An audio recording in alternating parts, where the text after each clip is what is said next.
bonito especial, los hermanos, les felicito. Y hermanos, tiene un pastor muy generoso, tiene un pastor muy animoso, joven, y que con mucho potencial, con él, con su familia, con sus hijos. Oren para que Dios siga usándoles, que lo tengan por muchos años, que siempre esté bien en su salud y para que haya mucho por hacer aquí en la obra. Es muy importante tener pastor en la iglesia y es muy importante estar unidos en lo que Dios quiere hacer. En la tarde les voy a enseñar que no se quede en su casa. ¿Qué hace uno con el pastor?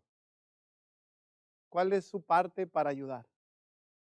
Yo sé que casi ni se enseña eso, pero yo les voy a enseñar en la tarde para que usted tenga un conocimiento.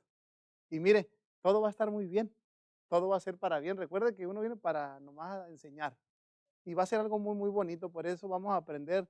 Yo he estado aprendiendo siempre que estoy en las iglesias, aprendo de todo, de de la vida de las personas, de la familia pastoral, de las formas como están haciendo las cosas, la iglesia, los ánimos de los hermanos. Mira, ahorita hablé de hermana Fátima, es nueva, yo ni sabía.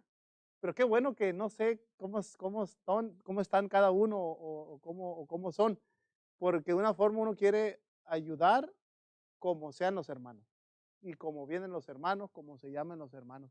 Todo es bien bonito en la obra del Señor. No hay mejor que estar en la presencia del Señor en la iglesia. Por eso, ¿cuántos van a venir en la tarde? Levanten las manos, vénganse todos en la tarde, hermanos. Vénganse aquí todos en la tarde y vamos a aprender de la palabra del Señor. Ahorita vamos a ver un pasaje que se encuentra en Marcos capítulo 4. Vamos a poner sobre nuestros pies. Ya van el pastor Elías y su familia, hemos ido a unos buenos restaurantes. Esos pedazos de carne, con un buen pedazo de eso yo ya no ceno. Es demasiado el trozo, 500 gramos de carne. ¿Se lo comen ustedes, hermanos? 500 gramos así con una buena ensalada y un puré. No, hombre, casi me estoy haciendo de Morgan Hill ya aquí, ¿verdad? Me estoy quedando, pero muy, muy rico. Gracias por la hospitalidad y por los tiempos que han dedicado. Marcos capítulo 4, del versículo 1 al versículo 9, de manera alternada. Yo leo el 1, ustedes el 2 y así alternadamente. Dice la Biblia: otra vez comenzó Jesús a enseñar junto al mar y se reunió alrededor de él mucha gente, tanto que entrando en una barca se sentó en ella en el mar y toda la gente estaba en tierra junto al mar.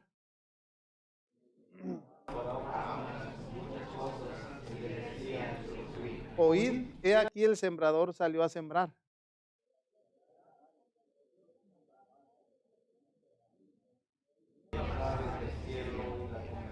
Otra parte cayó en pedregales, donde no tenía mucha tierra y brotó pronto porque no tenía profundidad de tierra.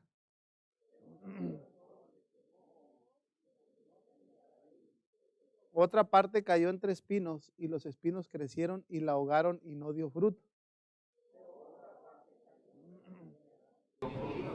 Pues brotó y creció y produjo a 30, a 60 y a 100. Todos juntos, entonces les dijo: el que tiene oídos para oír, oiremos. Padre, le pedimos por esta enseñanza que podamos aprender, que podamos estar más cerca de usted, poner en práctica, Señor, y ser mejores cristianos para servirle como usted quiere, por favor. En el nombre de Cristo, amén. Pueden tomar asiento. Esta es una parábola llamada la parábola del sembrador. Una parábola es una narración de algo que ya conocemos para enseñarnos una verdad que nosotros desconocíamos de las cosas de Dios. Pone un ejemplo natural para enseñar algo espiritual. Y Cristo va a enseñar esta parábola para decirnos que existen 4 tipos de oyentes.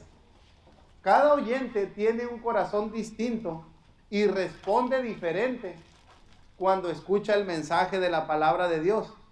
Y lo que Cristo va a enseñar aquí es que el problema no es el mensaje, sino el problema es el corazón de la persona que escucha el mensaje. Y en esta parábola, Él nos va a enseñar que de los 4 tipos de oyentes, existen 3 que escuchan, pero no están dando el fruto que él espera. Pero hubo un tipo de oyente que sí dio fruto. Y usted y yo tenemos que identificarnos de esta enseñanza en dónde estamos parados. Cómo es nuestro corazón delante del Señor. Y Él nos los va a ilustrar de una manera maravillosa. En el versículo 1, Marcos 4, versículo 1 dice, otra vez comenzó Jesús a enseñar junto al mar y se reunió alrededor de Él mucha gente. Tanto que entrando en una barca se sentó en ella en el mar y toda la gente estaba en tierra junto al mar. Aquí se nos dice primeramente que Cristo se pone a la orilla del mar a predicar el evangelio. Cristo aprovecha la acústica que produce el viento y el agua, que son un vehículo para el sonido. Y él dice que estaba mucha gente escuchando el mensaje, todos estaban escuchando al maestro. Y aunque multitudes seguían al Señor Jesucristo, lo que él quería ver, más que nomás acercarse a la multitud, era que quería ver el fruto en ellos, lo que Dios estaba haciendo en ellos, cómo iban a responder al mensaje que Él les iba a enseñar en ese momento.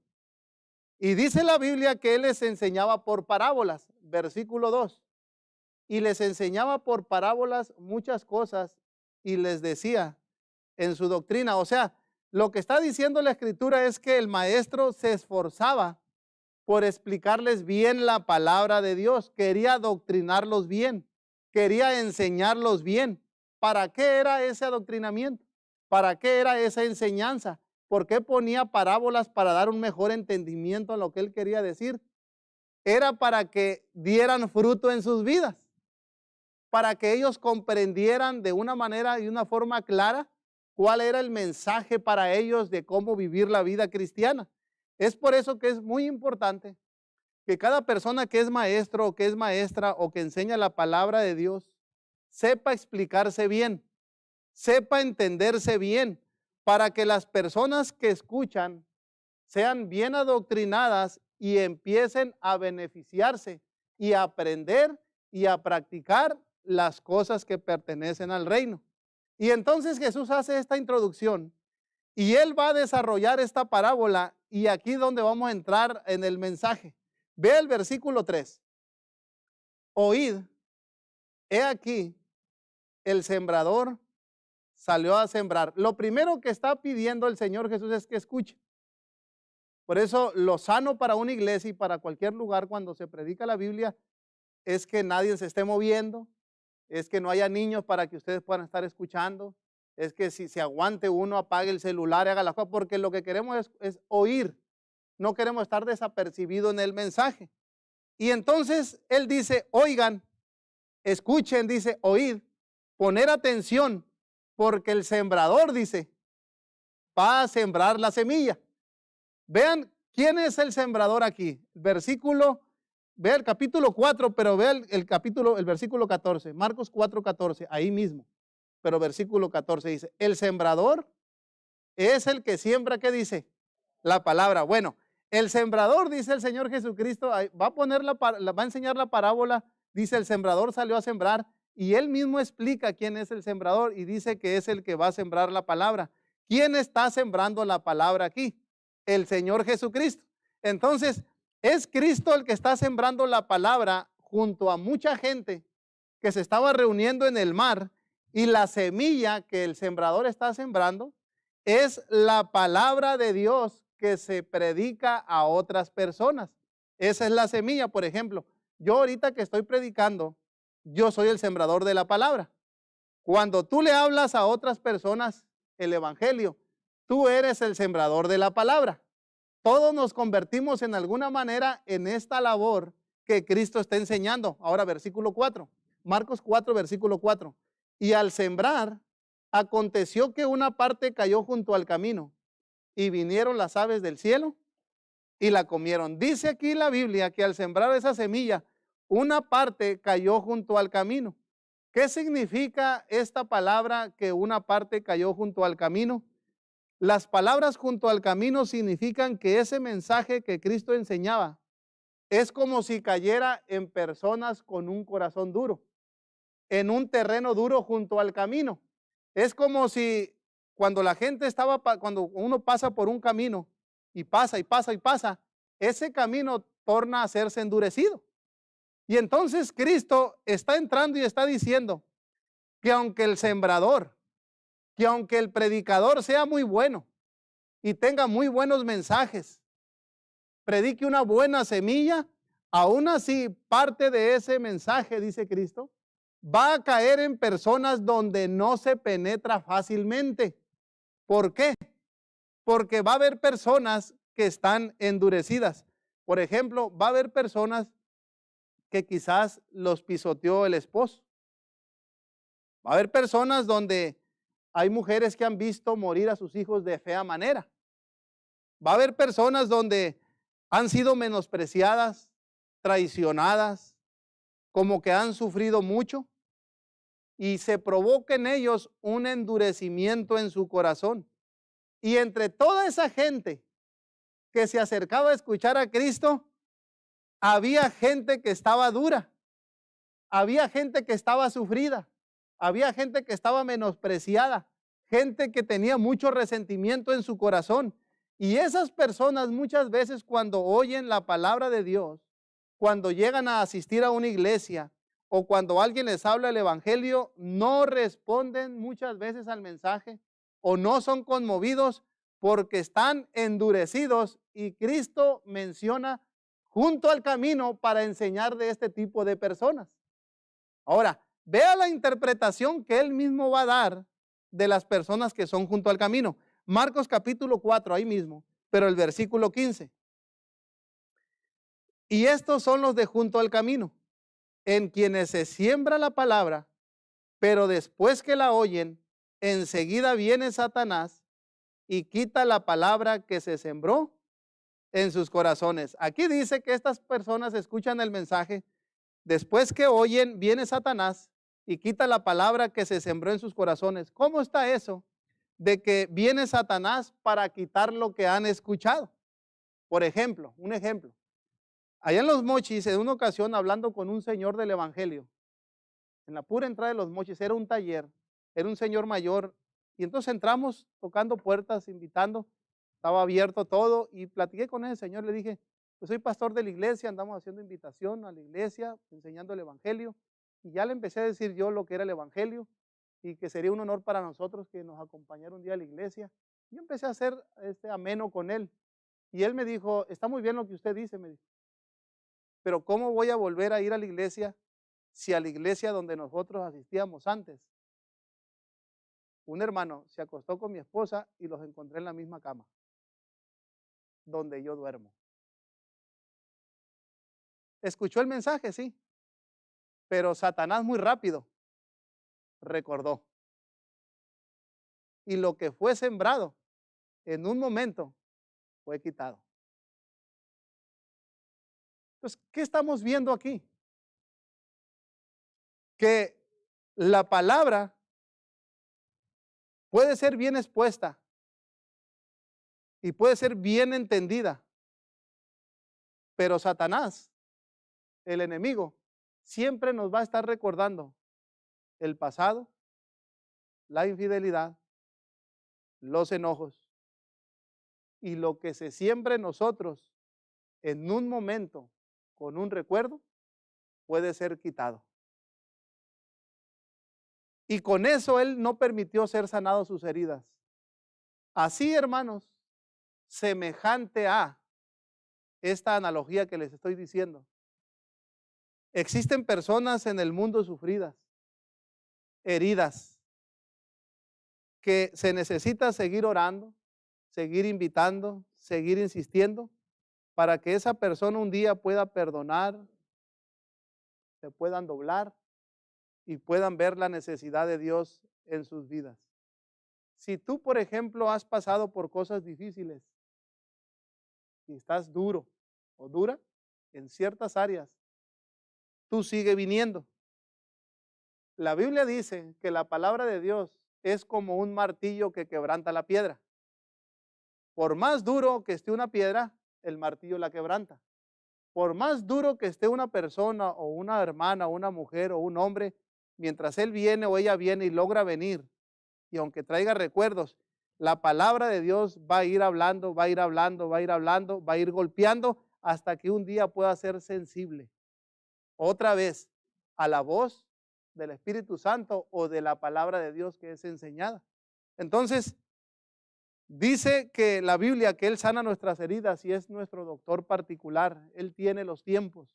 Tú como esposa no te pelees con tu esposo si tu esposo no es creyente o si tu familia alguien no es creyente. Hay esposos o cónyuges que tú los invitas, les hablas, les explicas y no entienden. Cuando llegan a venir, salen del culto diciendo majaderías o malcriadeces y le dice la esposa, ¿qué no acabamos de salir de la iglesia? ¿Qué no escuchaste?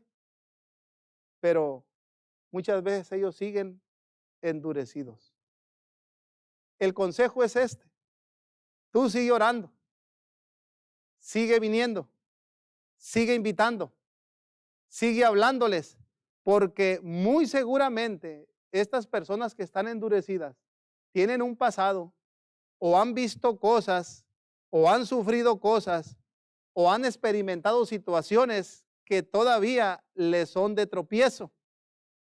Y Cristo dice que el mensaje va a ser enseñado, la palabra es buena, el sembrador puede ser muy bueno, pero va a haber gente endurecida y tú no vas a alcanzar a ver el fruto en ese momento en la vida de ellos. Ahora, esa es la primera tipo de oyente. Vea el segundo tipo de oyente, Marcos capítulo 4, versículo 5. Otra parte cayó en pedregales, donde no tenía mucha tierra y brotó pronto porque no tenía profundidad de tierra. Pero salido el sol se quemó y porque no tenía raíz se secó. Aquí Cristo habla de otra persona que oye, pero es como si el mensaje cayera junto a pedregales. Los pedregales, lo que está diciendo Cristo es que no es muy fértil para que entre la palabra donde hay piedras. Hay muy poca tierra por encima. No alcanza a brotar mucho. Sí alcanza a brotar algo, pero ese algo fácilmente se quema.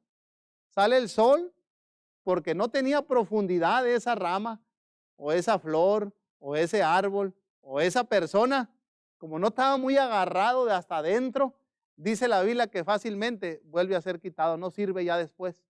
O sea, ¿quiénes son estas personas? Son las personas que escuchan el mensaje y dicen, por ejemplo, pues es cierto que estoy mal en esto, lo que predicó el pastor, es cierto, es cierto. Es verdad lo que se predicó y me falta mejorar en esto. Y yo necesito hacer esto. Y brota algo en ellos. Eso es lo que está diciendo Cristo. Sí hay algo ahí, pero esta persona hasta ahí llega. Dice, no avanza más que eso. ¿Por qué?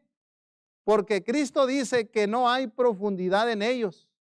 No se meten más. No llegan al punto donde quieren saber más de Dios.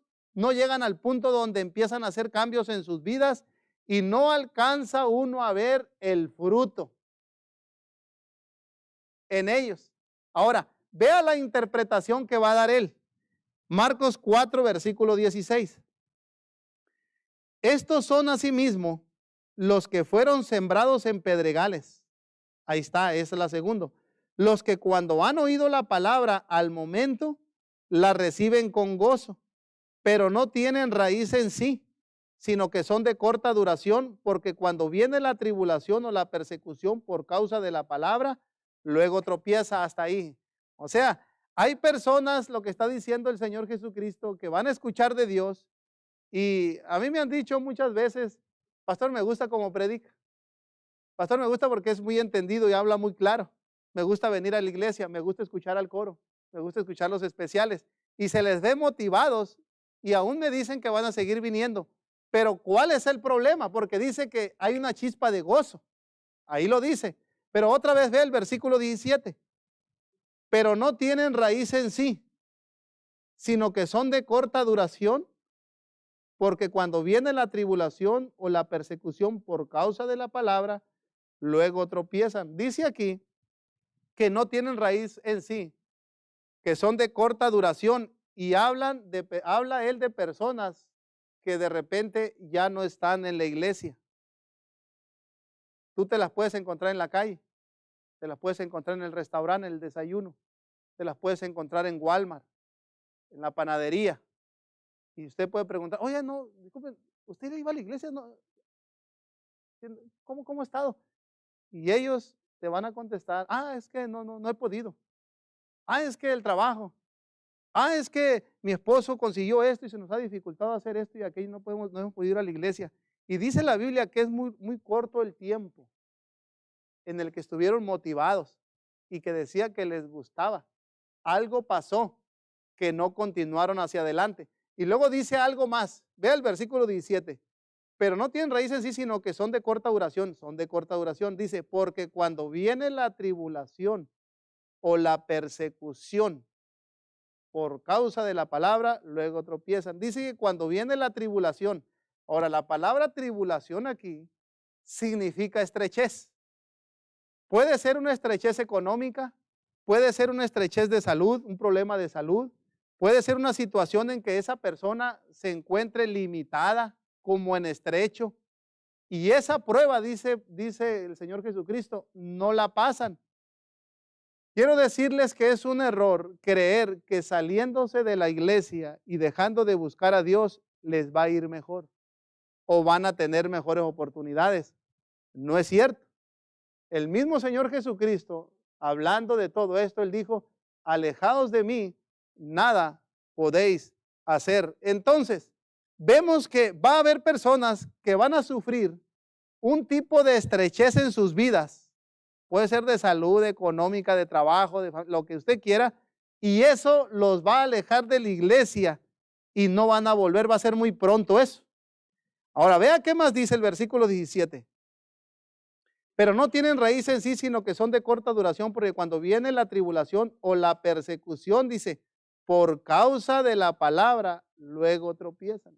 O sea, otra cosa que va a identificar a los oyentes de corta duración es que cuando se sufre de cierta persecución en la vida por causa de la palabra, dice, es por causa de las cosas de Dios, es por causa del evangelio, es por causa de que está más metido, es por causa de que está poniendo más tiempo, dice, por causa de eso, dice, van a sufrir cierto tipo de pruebas, de problemas, de tribulaciones, y eso, dice, los va a hacer tropezar. Por ejemplo, vamos a hacer una hipótesis de que, por ejemplo, tu compadre dejó de hablarte porque ya vienes a la iglesia. O un hermano tuyo. O una familia cercana. Y tú por causa de venir ya tienes problemas, te empiezan, por ejemplo, a decir, oye, ¿qué pasó? ¿De cuál religión éramos? O ¿qué pasó ahí? ¿Ya estás traicionando a la abuelita? ¿O qué nos enseñaron cuando estábamos más chicos? Uno va a empezar a tener y te vas a sentir como que te están persiguiendo. Como que la gente te espía y quiere ver una falla en ti para decirte, ¿y eso que eres hermano? Ahí está, ¿y eso que eres hermana? Y la gente en el trabajo, cuando tú eres cristiano y te abres como cristiano, te quieren ver perfecto. La gente en tu escuela, los que son jóvenes, te quieren ver que no respingues. Te quieren ver que no te enojes. La gente en tu familia te quiere ver muy diferente a ellos. Y tú te sientes como en prueba, como en tribulación, como en persecución, como que ahí están nomás mirándote y mirándote. Y muchas veces los cristianos, a nosotros la gente nos ve como que somos de otro planeta. Ciertamente la palabra te hace pensar diferente. Ciertamente cuando una persona se entrega a las cosas de Dios, ya ve de modo diferente los días, ya ve de modo diferente el dinero, ya ve de modo diferente los tiempos. La palabra dice que alumbra nuestro entendimiento para vivir mejor. La palabra es como una semilla que quiere traer el fruto en los oyentes para vivir completamente diferente. Y cuando una persona te mira así te va a ver raro, porque ya cambió el estilo de vida, porque ya sus formas son diferentes. Y Cristo dice, fíjense, que va a haber personas que no van a aguantar la persecución, que no van a aguantar sentirse vigilados, que no van a aguantar la carrilla y eso los va a hacer tropezar. Y tú dices, oye, pero si fue al culto hasta estuvo llorando, Hasta a mí me dijo que ya no iba a fallar al culto. Pero Cristo no se equivoca cuando dice, no es que no le guste el culto, dice. No es que no le guste la palabra, no es que no le guste el coro, no es que no le guste que esté ahí el pastor enseñando, pero se ha sentido en estrecho, se siente perseguido, se siente no a gusto, se siente que por acá le dicen algo y la familia no lo quiere. Y eso, dice, a veces se va a tornar difícil en soportar y a muchos, dice Cristo, los va a hacer tropezar. Una hermana dijo, pastor, fíjese que mi esposo me dijo que va a cambiar, que ya se va a poner las pilas y que ya no me va a golpear, no me va a cachetear. Tengo años sufriendo con él. Y cuando eso me dice, así es como son los hermanos y hermanas sentimentales, me hace llorar, dice, porque ve su corazón que sí quiere hacer un cambio. Y el tiempo deja de venir esa persona porque no aguanta. Y tenemos que nosotros comprender que va a haber personas que tienen lágrimas de cocodrilo. Los cocodrilos tienen que estar segregando un líquido para que no se le peguen los párpados. Y sale por aquí un líquido. Cuando los cocodrilos están devorando a sus víctimas, sus párpados están moviéndose continuamente, sacando un líquido. Parecen que están llorando, pero no, están devorando a su víctima. Lágrimas de cocodrilo significa que salen lágrimas de los ojos, pero siguen siendo las mismas personas malas, abusonas, que se portan mal, porque no han cambiado. Y para eso Cristo cuenta esta parábola, para decirnos que lo más importante en los oyentes no es la lágrima y que se gozaron por un momento y que dijeron esto. Lo más importante, dice Cristo, es ver el cambio en ellos, ver el fruto en sus vidas, ver que aguanten la persecución, ver que aguanten la carrilla, ver que aguanten que la familia les dijo algo, está muy bien. Ve que por allá le dijeron aquello, muy bien, que aguanten, dice, que no se queden cortos en sus vidas. Eso es el fruto que quería ver Cristo en ellos. Y dice, va a haber personas endurecidas. Va a haber personas como junto a pedregales, que por un tiempecito se mira, pero luego sale algo y ya no aguantan, dice. Va a haber personas así. Pues lo está diciendo el Señor Jesucristo. No se agüite usted. Ya está escrito en la Escritura. Y mire, cada persona pasa por diferentes tribulaciones y persecuciones. Imagínate que tu papá o tu cónyuge se ponga en tu contra porque vienes a la iglesia. Una persona allá en Los Mochis, un hijo se convirtió. El papá era brujo.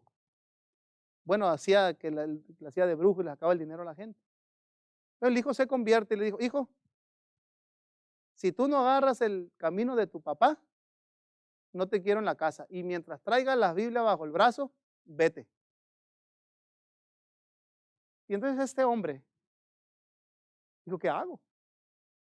Él se sale de su casa para seguir asistiendo a una iglesia con la Biblia bajo el brazo. Y un día me lo encuentro con mi papá tiene una tiendita, un abarrotito chiquito, 4x4, un cuartito. Y entonces él viene vendiendo sabritas, esos que entregan las sabritas en las tiendas. Yo, no, ¿cómo está? Y bien, qué gusto verlo. Yo, ¿cómo le ha ido? No, bien, dijo, ¿qué cree que pasó? Mi papá me corrió, dijo, por ser cristiano. ¿Y qué hiciste? No, me salí de la casa, dijo, me fui a la iglesia, me casé ya, me dijo, vivo aparte, me dijo, y estoy contento, dijo, de seguir hacia adelante. Lo corrieron. Otro hermano se convirtió a Cristo y le dijo al papá, si sigues ahí, le dijo, te saco de la herencia. ¿Qué hizo él? Siguió adelante, fue quitado de la herencia. Allá generalmente tienen tierras de riego, 9 hectáreas, 11 hectáreas, y tienen valor las parcelas. Muchas veces quedan ahí la casa o algo. Dijo, si tú sigues así, fuera de la herencia, ¿cómo puede haber papás y mamás o familias tan malos? Bueno, uno lo ha visto. ¿Piensa que se equivoca el Señor Jesucristo? La palabra es buena. El mensaje es bueno. La iglesia puede ser buena, el predicador puede ser bueno, pero Cristo no está hablando del mensaje, está hablando de la tierra que está recibiendo la palabra. Y Él está diciendo eso. Entonces, hermanos, aguanten, no tropiecen. Dice que estas personas junto a los pedregales, dice que tropezaron. La palabra tropezar significa que volvieron al camino de donde vinieron. Los que tropiezan vuelven a la misma vida de pecado. Y cuando tropiezan, Cristo dice, de nada sirvió lo que escucharon, porque se tornan como piedras o como pedregales que son de corta duración.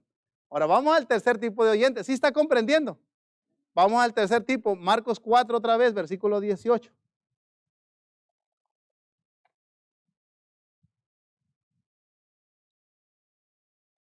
Dice, estos son los que fueron sembrados entre espinos, los que oyen la palabra, pero los afanes de este siglo y el engaño de las riquezas y las codicias de otras cosas entran a la persona y ahogan la palabra y se hace infructuosa. Aquí Jesús va a enseñar junto a espinos y va a poner tres estorbos que van a existir en ese tipo de personas. Y el primer estorbo, dice, son los afanes de este siglo. La palabra afán es aquí vivir preocupados por las cosas de la vida. Cristo habló en el libro, en el Evangelio de Mateo, que no nos preocupemos a tal grado de llegar al afán, y al afán, y al afán, y al afán, y al afán. Y pone Él a las aves del cielo y dice, vean las aves del cielo, ellas no se preocupan, ellas no viven desesperadas. Ustedes, les dice, les pone un ejemplo, ustedes busquen mi reino, confíen en mí, vivan para mí, hagan lo que yo les digo, y dice, y Dios, mi Padre, les va a suplir todas las cosas. Es lo que está diciendo. Entonces, uno de los peores errores es en el cristianismo es vivir solamente para el afán. Es vivir haciendo una cosa y luego otra cosa y nunca hay tiempo, nada para el Señor. Generalmente la gente se afana por mejor carro, mejor comida, mejor ropa, mejor casa, cosas materiales. Y uno de los peores errores es vivir afanados para tener solamente eso, descuidando a Dios. Es un error. No es sabio una persona así. Una persona que dice, siempre estoy trabajando y soy bien trabajador. Él piensa que es muy trabajador porque siempre está trabajando y no tiene tiempo para la familia, no tiene tiempo para Dios, no tiene tiempo para nada de lo bueno que Dios nos ha dejado. Esa persona no es sabia. No hay que seguir ese tipo de ejemplo. Uno debe de aprender a vivir una vida equilibrada. Trabajar sí, porque es bíblico, hay que comer, hay que trabajar, hay que ser diligente, pero lo más importante es el reino, el vivir para el Señor, el aprender de Dios, el que tú traigas a la familia, el que traigas a tus hijos, el que vengas con tu esposo, el que vengas con tu amiga, el que empieces a crecer. Cuando uno tiene una vida equilibrada, esa persona está siendo sabia y entendida. Y Cristo dice que uno de los estorbos de las personas que la identifica como los espinos, es que van a vivir en los afanes y no hay tiempo. Yo le decía en México es más difícil en el sentido de que pobres hermanas, las esposas, hacen 3 comidas al día. Terminan una comida, están en la otra. Terminan otra, están en la otra porque no se puede estar viviendo en restaurante. Aquí usted puede ir a comprarse una hamburguesa o puede salirse de la rutina o puede tener algo y la tarjeta y lo tiene allá. Es más difícil. Allá prácticamente son esclavas. Prácticamente el trabajo es muy difícil. Y yo le decía a los hermanos allá, hermanos, estamos en México. ¿Quién de ustedes termina de lavar la ropa y la loza y cuando ya tiraste la última loza, ya te aventaron otro trapo de ropa? ¿Quién de ustedes quieren seguir ahí en su casa? Hermanos, hay que venir a la iglesia, dejen los afanes. Deje la ropa, deje la loza, deje de ese asunto y véngase a la iglesia. Es una forma sabia de vivir la vida. Deje el pozole ahí, los frijoles ahí que hirvan, déjelos. No podemos estar siempre pensando en la ropa, en la comida, en el vestido, en el trabajo. Y dice que va a haber personas que se van a enfocar en eso y no va a haber fruto en sus vidas. Otra cosa que menciona ahí mismo es el engaño de las riquezas. ¿Qué significa eso? Uf, qué terreno tan duro está pisando aquí el Señor. ¿Es Dios eso diciendo eso? Dice que hay un engaño en las riquezas. ¿En cuál es el engaño? Atribuirle al dinero mucho poder. Ese es el engaño. Yo le decía allá a los moches a la iglesia que yo no le tengo envidia ni a un gobernador, ni al presidente de la república, ni al presidente de ahí del municipio, ni en nada. Dijo, la vida que yo llevo es mucho mejor que la de ellos. Yo estoy contento con la vida que llevo. A mí no me falta nada. Tengo la salud, sirvo a Dios. Mi oficio y mi posición es permanente mientras yo sigo al reino. Las bendiciones son espirituales y más grandes y eternas. Me voy a llevar a mi familia al cielo, a mi papá al cielo, a mi mamá al cielo, a mi tía al cielo. Voy a llevar mucha gente, voy a dar una comunidad. El trabajo de un pastor es mucho mejor que el trabajo de un político. De hecho, la palabra político viene de dos palabras que significa poli, como de un policía o como de un perito cuidando una ciudad. Y tico es como diciendo ser un experto. Entonces, un pastor es mucho mejor que un político. ¿Por qué? Porque él busca lo mejor para la comunidad. Él busca orar por la comunidad, él busca ganarla con el evangelio, él busca sacarlo con los afanes. Entonces, la posición de un pastor es mucho mejor que la de un político. El trabajo de un pastor es mejor que la de un gobernador. Ellos pueden trabajar por 3 años, 4 años, 6 años y nosotros tenemos la vida. Las recompensas aquí son mejores que las de ellos y allá son mejores para nosotros que las de ellos. Si a mí me ofrecen el trabajo de presidente de la República en México y yo acepto, yo bajo de puesto. Yo no voy a ser tonto. Entonces, muchas veces Cristo está hablando aquí y Él dice que va a haber un engaño en las riquezas porque creyendo que teniendo más dinero vamos a tener más poder y vamos a ser mejores personas. Bueno, ¿cuántos de nosotros, usted mire, yo lo he experimentado, usted lo ha experimentado, compra un carro, los primeros 3 días está contento y después todo sucio? Todo lo hemos experimentado porque solamente es temporal. ¿Cuántos de nosotros podemos tener una buena casa y sí está bien bonita la casa y de un día a otro pasa algo y nos cambiamos a otro lugar en la voluntad del Señor? Y ya pasó. Cuando tú te mueres, ¿qué vas a llevar al cielo? Mire, no vamos a ir desnudos, ni el anillo de compromiso te vas a llevar. Nada, nada, nos van a quitar todo. Y dale gracias a Dios si te ponen un traje. Nada nos vamos a llevar. Entonces, por eso, Cristo no se está equivocando cuando dice que hay un engaño. Porque todos están poniendo todo como lo más grande, el tener y el tener, el tener. Y hay que tener mucho cuidado porque el dinero nos puede engañar, haciéndonos creer que si tenemos más dinero o más cosas de valor, te va a hacer más feliz a ti, a tu familia, pero no es cierto. Carlos Slim es uno de los hombres más ricos del mundo. Ronda su fortuna como los 80,000 millones de dólares. Una reportera en México le preguntó a Slim, ¿usted es feliz? Y él se quitó los lentes y dijo, no, no soy feliz.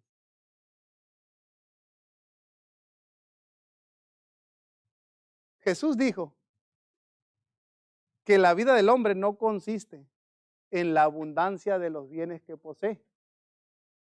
No consiste en eso. El vivir feliz no depende del dinero. Depende de cómo andamos delante de Dios, de cómo está nuestra conciencia, si vivimos en paz, si vivimos con fe, si vivimos confiados, si vivimos creyendo en Dios, si vivimos seguros.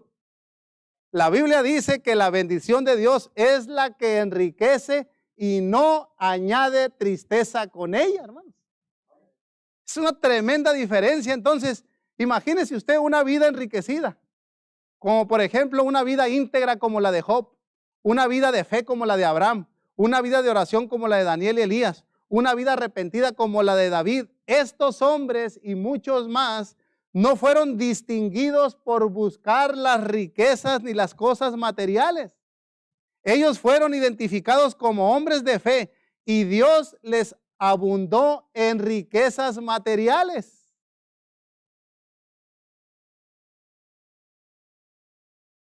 Afanes de este siglo, dice.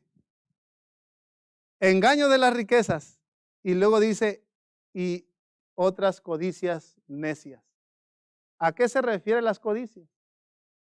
En otro evangelio, en Lucas, se refiere a los placeres de la vida. Son las codicias del querer eso. Hay personas que no pueden ser fieles a Dios, pero sí a sus vacaciones.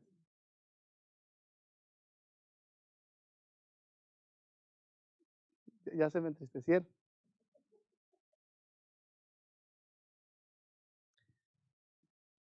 Hay personas que pueden ser fieles a sus amigos, a las salidas, a las fiestas, pero no dan fruto, porque su centro y su atención son los placeres. Cristo no se equivoca. ¿Hay gente así? Sí. La Biblia dice que Demas